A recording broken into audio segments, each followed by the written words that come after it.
Once upon a time, in a quiet little village surrounded by hills and trees, there lived a poor toy maker named Elias. He crafted beautiful wooden toys with his hands, tiny animals, spinning tops, dolls, and whistles. His wife, Lila, stood by him through every hardship, but times had grown tough. Children in the village no longer had money to buy toys, and Elias hadn't sold a single one in weeks. One night, Elias sat by the fire, staring at the last piece of bread on their table. He looked at his wife with tired eyes and said, "Lila, I can't sit here and watch us starve. There's no work left in this village. Tomorrow I'll go to the city and try my luck. Maybe someone there still believes in the magic of toys." Lila nodded, trying to be strong. "Go, Elias, and take hope with you." The next morning, with nothing but a sack of tools and a heart full of hope, Elias walked to the big city. He wandered through crowded streets calling out, "Toys for sale! I fix broken toys. I can make old toys new again." But the city folk were in a rush. No one noticed him that first day. The next morning, undeterred, he walked the streets again, repeating his calls. This time, a kind woman waved him over. "My son's wooden horse lost its leg. Can you fix it?" "Of course." Elias smiled, kneeling at her door. With careful hands and love for his craft, he restored the horse to perfection. "Here it is, good as new." "How much?" she asked. "Just 1 copper coin," Elias replied. She paid him gratefully. That afternoon, another woman called him, then another. Day by day, work trickled in. His hands grew busy, and his pockets slowly filled. After 2 weeks of hard work, Elias had earned 6 gold coins. He held them like treasure, eyes sparkling. "If I work like this a little longer, I can buy a cart for my toys, or even a donkey." And that's exactly what he did. After some time, he saved enough and bought a small donkey to help carry his tools and toys. With pride in his heart, he set off toward home to share the joy with Lila. But the road back passed through a dense, silent forest.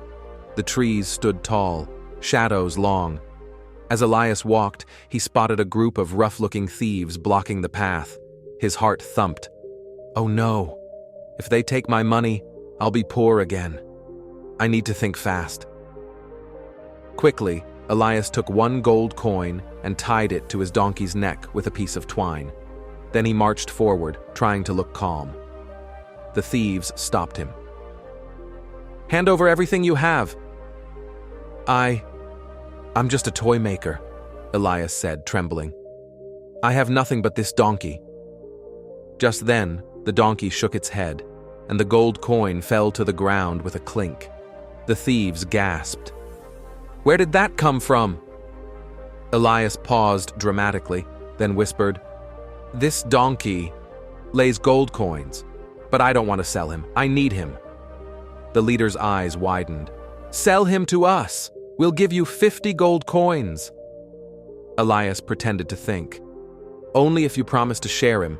Let each of you keep him for 1 day. You don't want to fight over the gold, do you?" They agreed.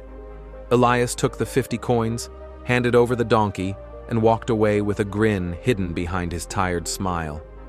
With his new wealth, Elias returned home and bought a large farm, a toy workshop, and began building a new life with Lila. Meanwhile, the thieves took the donkey to their hideout, giddy with excitement. "As leader, I'll keep him first," said one. That night, he sat with the donkey, waiting for gold coins. Nothing happened. The next day, the others tried. Still nothing. "We've been tricked," one of them yelled. "We'll teach that lying toy maker a lesson." They stormed to Elias's house.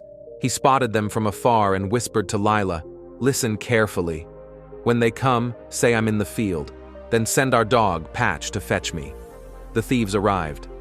"Where's Elias?" "He's working in the field," Lila replied sweetly. "Patch, go get your master." The loyal little dog dashed down the path.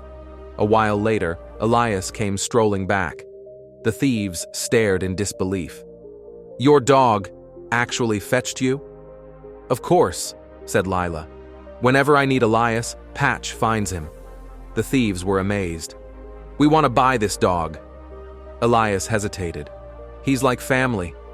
We'll give you 40 gold coins." Finally, Elias agreed. The thieves took Patch to their hideout. Later, the leader's daughter called out, "Patch, go get my father!" But Patch ran straight back to Elias's house. The thieves returned, furious. "How did he get back here?" Elias shrugged. "He probably missed us. Give him time. He'll warm up to you." But Patch kept running away. The thieves now knew they'd been fooled again. Enraged, they grabbed Elias, shoved him into a sack, and decided to throw him into a muddy pond. On the way, they passed a church. "Let's rest a bit," one thief said. They left the sack outside and went inside. As they rested, Elias heard snorting pigs nearby. A pig farmer was passing through. Elias shouted from the sack, "No! I don't want to marry the king's daughter." The farmer stopped. "What are you talking about?" "The king wants me to marry his daughter. That's why they put me in this sack." The farmer blinked. "You fool! Why wouldn't you want that? You want to marry a princess? Go ahead, take my place." The farmer, wide-eyed, agreed. Elias wiggled free and helped the farmer climb inside. Then he grabbed the farmer's pigs and walked away. When the thieves returned, they lifted the sack and threw it into the pond. Later that day, they saw Elias walking down the road with a herd of pigs. "How are you alive?" Elias looked surprised. "When I hit the pond, I found a secret cave filled with gold coins and pigs. I took a few and came back." The thieves' jaws dropped. "Take us there." Elias scratched his chin. "All right, but it's a tight spot. You'll have to go in the sack." Each thief climbed in eagerly. One by one, Elias tied the sacks and tossed them into the pond. "Wait, we're sorry. Help us," they cried. But Elias just shook his head. "Next time, try working honestly instead of stealing," and walked away. From that day forward, Elias and Lila lived peacefully on their big farm.